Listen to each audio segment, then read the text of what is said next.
The House Republican leadership race becomes a meltdown. Hillary Clinton splits with President Obama. The United States gives up on one key strategy in Syria, and a polarized Supreme Court sits down to argue again. I'm John Harwood in for Gwen Ifill tonight on Washington Week. I think I shocked some of you, huh? Chaos in the House as the presumed successor to Speaker John Boehner drops out of the running. We should put this conference first. And I think there's something to be said for us to unite. We probably need a fresh face. But who might that fresh face be? All eyes are on this man. Meanwhile, Hillary Clinton again distances herself from the president, this time on his Pacific Trade Pact. What I know about it as of today, I am not in favor of what I have learned about it. Flip-flop, evolution, or political calculation?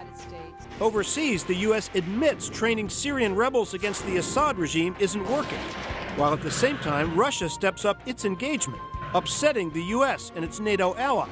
It's unacceptable, it's dangerous, and it's reckless behavior. It adds to the tensions. The strategy shift in Syria, now that Putin's military is fully engaged.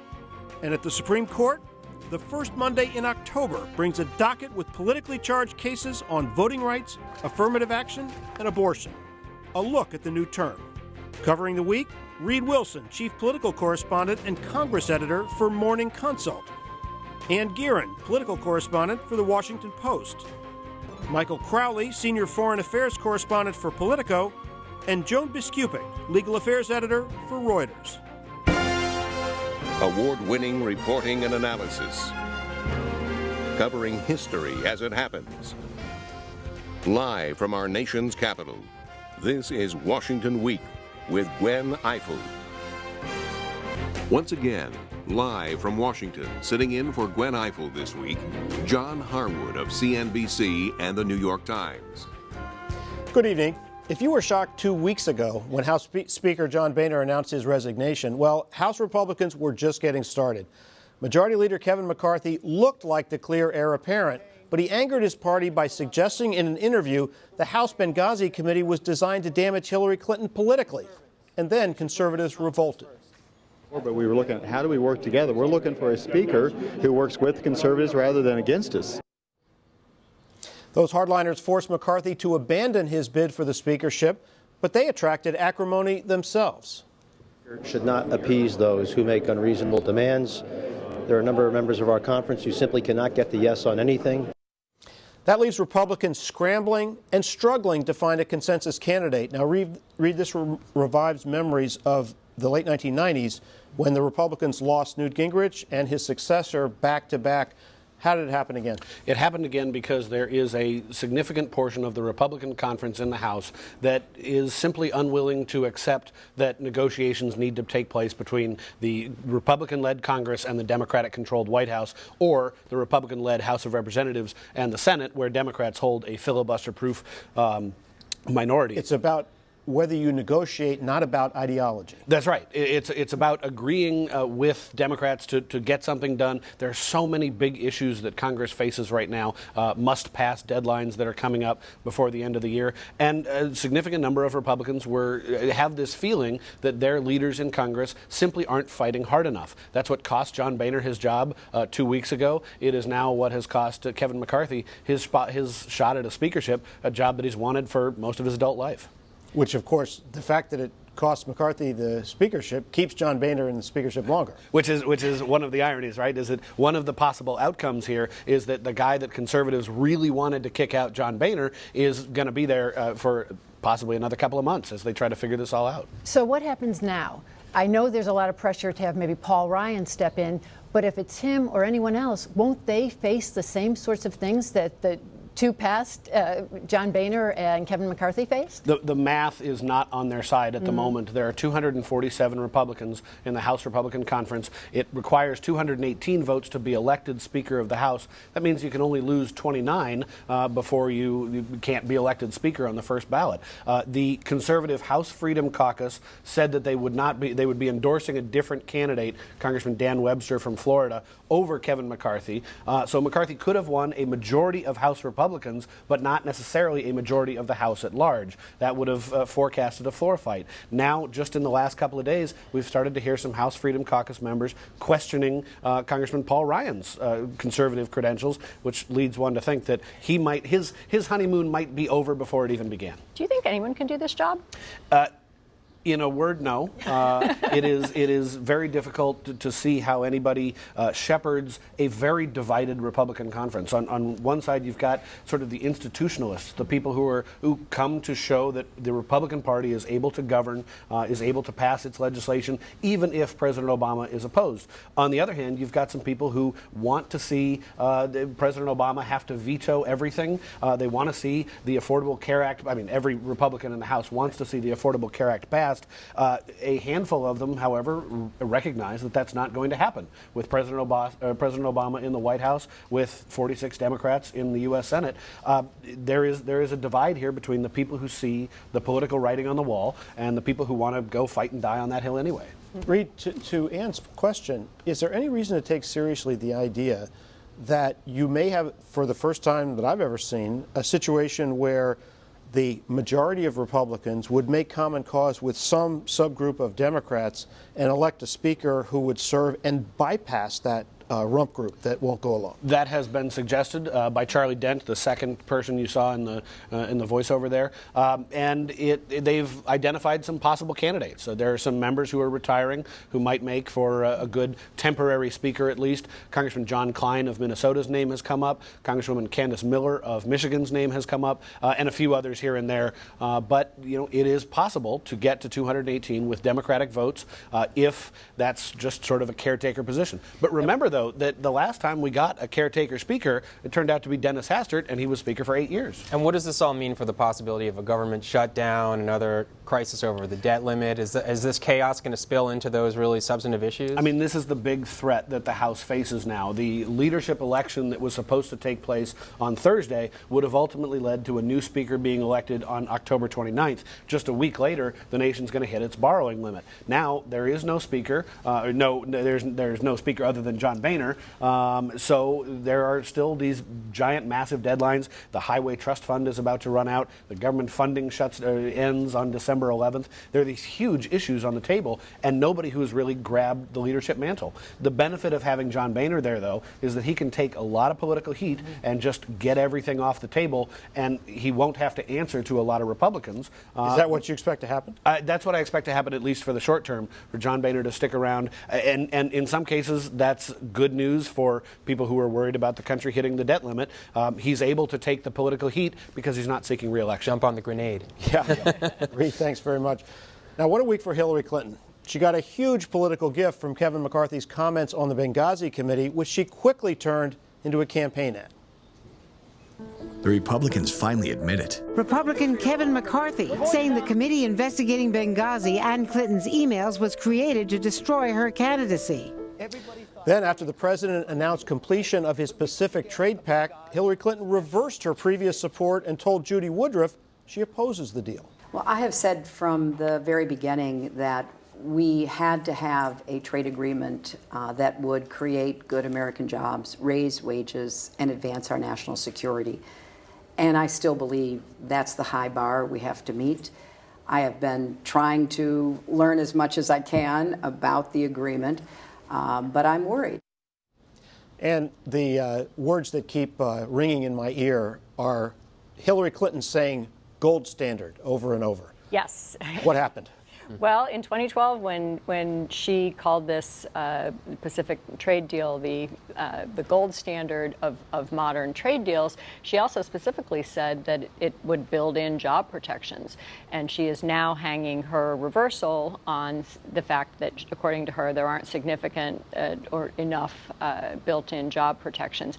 If anything, what happened between 2012 and now is that some of those things got actually more worker-friendly, more U.S. worker-friendly. What happened is she announced for president, and she's got a debate coming up next week. And all of Zero chance that this is driven by the substance and the merits?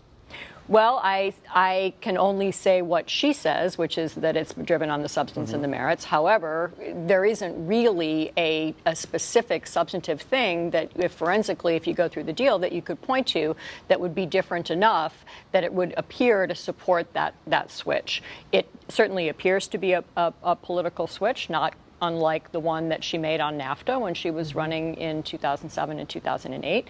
And the timing is important here. Every other Democrat on that debate stage on Tuesday has said that they are against it. And the Democrat who isn't likely to be on that debate stage, Biden, is for it, and not only for it, he's been a point man for the administration in trying to round up Democratic support. A thankless task, by the way. But she will be boxing him in by now saying she is against it. That puts her, that sort of neutralizes it as a debate issue, and it also means that he's now the outlier.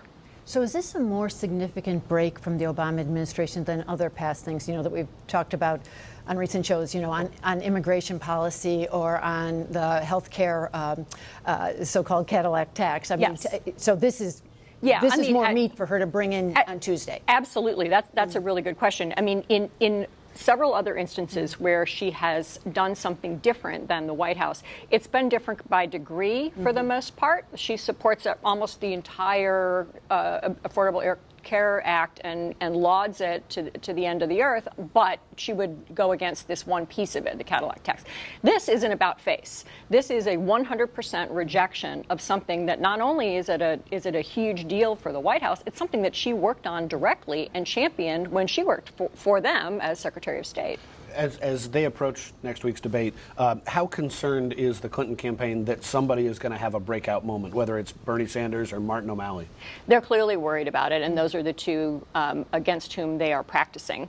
Yes, she's having debate prep, and those are the two that they think will try to seek a moment. I mean, it's basically going to be them against her, all other four of them against her, and they'll all try to take shots at her. They'll all try to make her look bad. They'll all try to make her get mad or say something embarrassing. And how about this upcoming appearance before the Benghazi committee that ad sets the stage for? Is this all kind of prelude to that operatic moment? Is that going to be a huge turning point?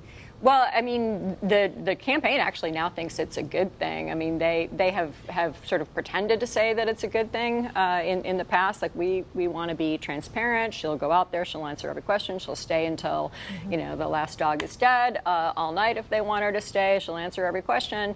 But that was before the Kevin McCarthy, gift-wrapped cupcake that they got, where, they used to have to say, they being Hillary Clinton and her aides, used to have to sort of say that this was a real thing. This, her Benghazi appearance was actually sort of maybe in the service of finding facts.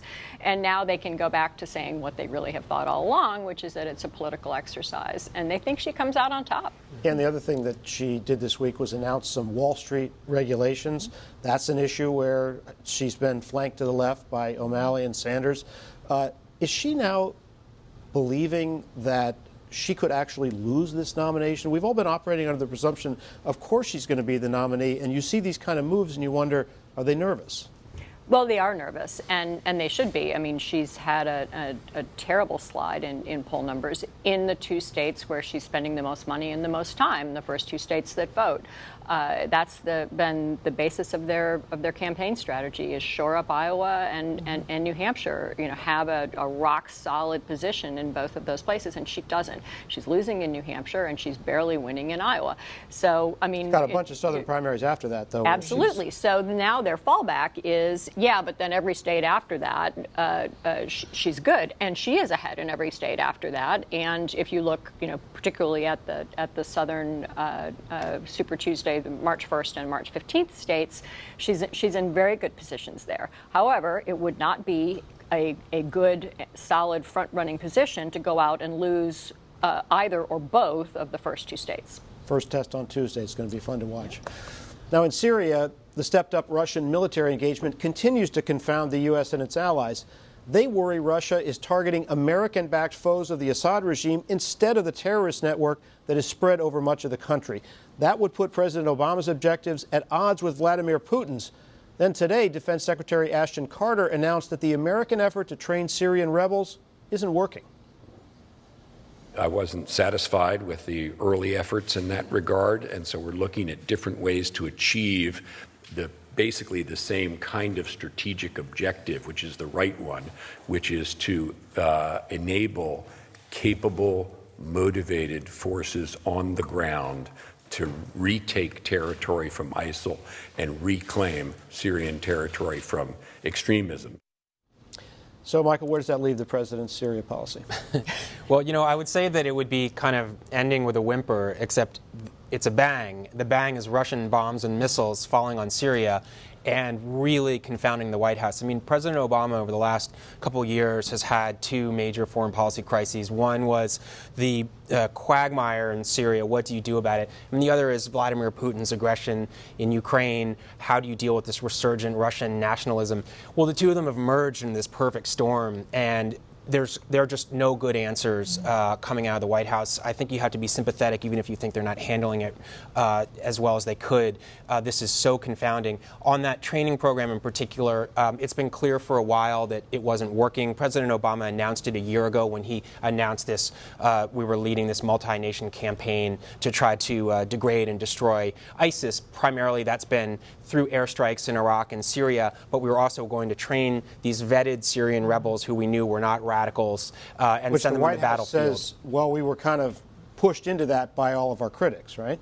That's right. Look, I think President Obama has always felt that there's really very little we can do on the ground in Syria, and key thing about that program is that it was never designed to go after the Syrian dictator Bashar al-Assad. Those rebels were supposed to only be fighting ISIS in a way that was actually more about Iraq and stabilizing the Iraqi government and preserving an Iraqi state and stamping out ISIS across the border in Syria. It was about that and not trying to topple the Syrian dictator. President Obama really doesn't feel that that's something America can viably do. So goodbye to this program, or they're slightly repurposing it and they're keeping it alive by sending equipment to some rebel leaders in the field. But fundamentally, it's a failure, and the timing is really less than ideal for this announcement because it comes at a moment when it looks like the Obama administration is on its heels. Putin has the initiative in Syria. It has nothing to do with what Putin is doing, actually. I think they were ready to close down this program for a while. But just in general, it looks like we're on our heels, and that is a problem because there is a psychological component to this duel with Putin, whether or not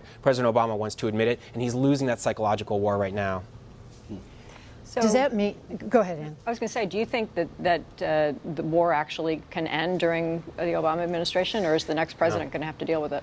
I think almost certainly the next president is going to have to deal with it. In fact, I think, I talked to a former administration official today who was saying, this problem is going to be handed off in an even worse state than it is right now. It's probably only going to get worse. There's not enough time for the president to really resolve it in a very positive way. And you start to, I think there's no question that they're talking about the president's legacy right now at the White House. And they had a real high note in the middle of the summer when they did the Iran deal. That will definitely be part of President Obama's historical legacy. The trade pact too? And the trade pact. Yes, they were really riding a high, but I think increasingly it's looking like Syria will be right there at the top of the list in the down arrow column, and they have to be concerned about that. Well, then let me ask you about another spot you mentioned, the Ukraine. Yeah. There was news this week, a little bit better than what's happening in Syria. So, yeah, and no one's talking about Ukraine, and it's mostly been kind of frozen in place where the pro-Russian separatists in the east continue to hold territory, and there's a ceasefire that's tenuous. The problem isn't really resolved. There was actually some good news. One of the president's key agenda items when he met with Vladimir Putin in New York at the United Nations a couple weeks ago was to try to get the separatist rebels not to essentially, long story short, undermine local elections in a way that was going to cause huge problems. They were going to hold their own elections. That had the possibility of pulling down this whole fragile ceasefire and having the situation there escalate. The rebels will postpone or have abandoned that plan, and that's actually a little bit of good news. So what else is the next step in Syria? I mean, as you say, it sounds like things are getting much worse before they get better. Quickly. Basically they're dusting off old plans, revisiting old options, but what I'm told is a lot of ideas in play, but nothing really. There's no silver bullet. No one really feels like there's a clear light at the end of this tunnel right now. The question is, how do you reassert America in the region without risking a shooting conflict with Russia that could be very dangerous? Tough moment for the national security team. Thanks, Michael. It's the first week in October. That means a brand new term for the Supreme Court. The last one ended with tension among the justices over major decisions on same-sex marriage and the fate of Obamacare. Now we'll have fresh arguments on more politically charged topics like affirmative action, voting rights, and potentially access to abortion clinics. Joan, last session made clear how polarized this court was. Is it about to get worse? Last term, that was just the warm-up.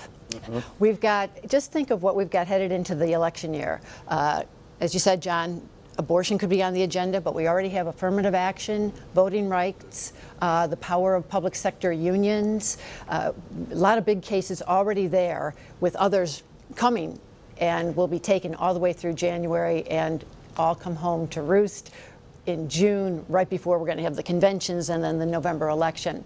I'll mention what they've already got. Affirmative action on campuses, case back there brought originally by a young woman by the name of Abigail Fisher. Didn't get into the University of Texas at Austin, ended up at LSU. She sued, saying that the reason she was excluded was because of admissions policy that the University of Texas has that in some cases would favor someone based on their racial background. The justices had this case back in 2012, 2013, essentially punted. They at first were going to rule actually against the University of Texas. Justice Sotomayor wrote a scathing draft dissent that caused the conservatives to back down a bit. They ended up with a compromise ruling, sent it back down to a lower court, and that lower court said, no, we still think the University of Texas plan is okay. It's back up there, and affirmative action, like all racial policies at the Supreme Court, really divides these justices. Separately from Texas, a good voting rights case that tests the one person, one vote principle, and in the end could shift power away from urban centers where there are more Hispanics out to more rural, whiter areas. So those two cases for starters, and then abortion coming down the pike, too. When do we find out if they're going to take that case? Okay, abortion. This is another Texas case. Why does everything start in Texas? This starts in Texas also. It's a law that legislators passed a couple years ago. The key things there that have are under challenge.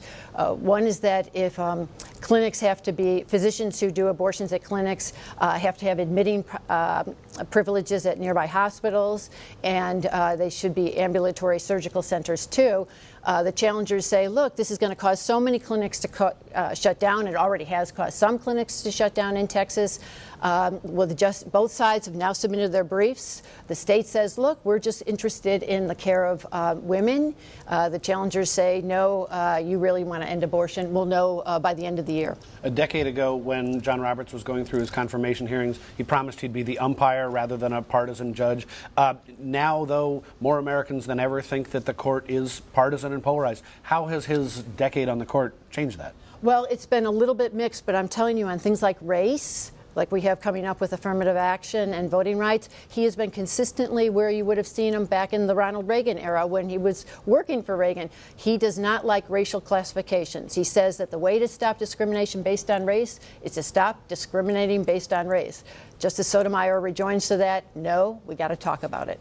And what in the last term, the liberals had some decisions they were really happy with, and wow, it's a liberal court, but maybe that's not going to last? Liberals had their best term in years. That will not last. I think it was the nature of the cases. We knew where the justices were headed on same-sex marriage, for example. The challenge to Obamacare was pretty much to the extreme. But now, Michael, we've got enough challenges where key vote Justice Anthony Kennedy is likely to move more to the right. Do you foresee any retirements this year? I mean, we've got a couple of justices who are up there and maybe not in the best of health. And we've got Justice Ginsburg this past year had a bit of how many health crises is this? Well, for she's her? a survivor, though, Ann, as you remember, as a colleague who used to cover the court. She's 82. If any of them go before the election, it will be not of their own accord, because they all know the political dynamics. If they leave, I think Republicans could run the clock and not have somebody succeed them. So right now, everybody is healthy, and everyone looks like he and she are staying there. Yeah. Well, that's quite a feat, because the Supreme Court may even be older than the Senate. I'm not sure. In terms of the people... The United States Senate, the average age of senators is pretty well up there, and the Supreme Court's even higher. If you're in your 60s at the Supreme Court, you're really young. Chief Justice John Roberts... Yes, I'm not kidding. No. 60s, 70s, that's nothing. John Paul Stevens, who retired in 2010, he was 90, and he could have kept going. Thanks, guys. Thanks, everybody. That'll have to wrap it up for tonight, but the conversation continues on the Washington Week webcast extra, where we'll discuss how Hillary Clinton is prepping for a possible Joe Biden candidacy. That post later tonight and all week long at pbs.org/WashingtonWeek. I'm John Harwood. Gwen will be back around the table next week on Washington Week. Good night.